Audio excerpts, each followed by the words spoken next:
Bien, veamos las propiedades entonces. La primera propiedad dice, se define para el logaritmo de un producto o de una multiplicación. ¿Ya? Acuérdense que producto es lo mismo que multiplicación. ¿Qué es lo que va a pasar acá en el logaritmo de una multiplicación? Por ejemplo, si yo tengo dos números que se están multiplicando en un mismo logaritmo, yo puedo separar estos dos términos de tal manera que cada logaritmo se va a sumar, ¿ya? Es decir, si tengo el logaritmo en una base C de dos números, A por B, por ejemplo, puedo separarlo. Digo, el logaritmo de C en base A más el logaritmo de C en base B, en cada número por separado, con una operación de suma entre medio. Esta propiedad sirve harto para cuando se quiere calcular, por ejemplo, algún logaritmo, un número perdón, un poco grande, y quizás yo no conozca el logaritmo de ese número, pero si lo logro descomponer en varios números quizás conocidos, eso ya se puede resolver. Ejemplo, tengo el caso acá, logaritmo de 2 de 8 por 4, es lo mismo que decir logaritmo de base 2 de argumento 4 más logaritmo de base 2 de 8.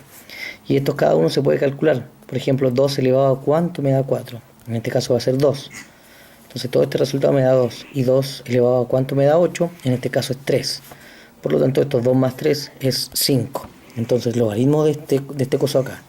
Si este número hubiese estado multiplicado, por ejemplo, si hubiese dicho 32, yo hubiese dicho que es 5. ¿Ya? Entonces se puede separar estos dos números. Lo mismo acá. Obviamente tienen que mantener la misma base, ¿ya? Si la base no es la misma, se pierde todo sentido de esta propiedad.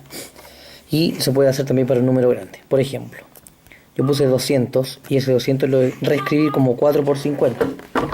¿Ya? Se puede hacer.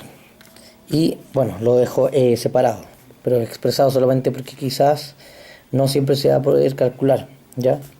Pero dejé expresado por ejemplo. Logaritmo de base 4 en 4 más logaritmo de base 4 en 50. Que 50 por 4 me da los 200 que tengo al principio. ¿Ya? Eso es para lo que es la multiplicación. La segunda propiedad es logaritmo similar a lo anterior, con la diferencia que cambia la operación en ambos casos. Es decir, voy a tener el logaritmo de una división o de un cociente, o cociente también se puede llamar. Entonces en este caso lo voy a tener escrito así. Generalmente va a estar escrito como una fracción, muchachos, ¿ya? Puede estar escrito como una división, pero yo prefiero que se aprendan la división como una fracción, ¿ya?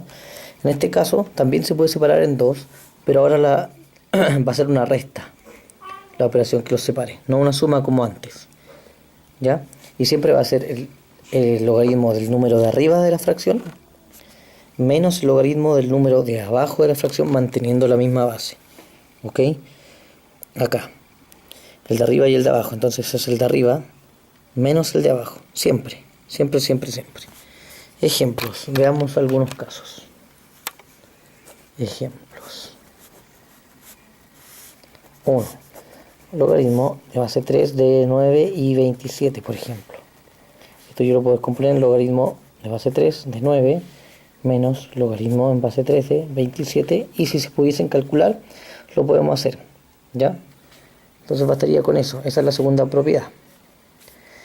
Otro caso, logaritmo de 5 de 125 partido por 625, por ejemplo. Entonces va a ser logaritmo en base 5 de 125 menos el logaritmo en base 5 de 625. Y si ven, si se puede calcular cada uno, y bastaría con que restar los resultados para obtener el resultado de este logaritmo inicial, ¿ya? Así que esa es la segunda propiedad. Veamos las siguientes.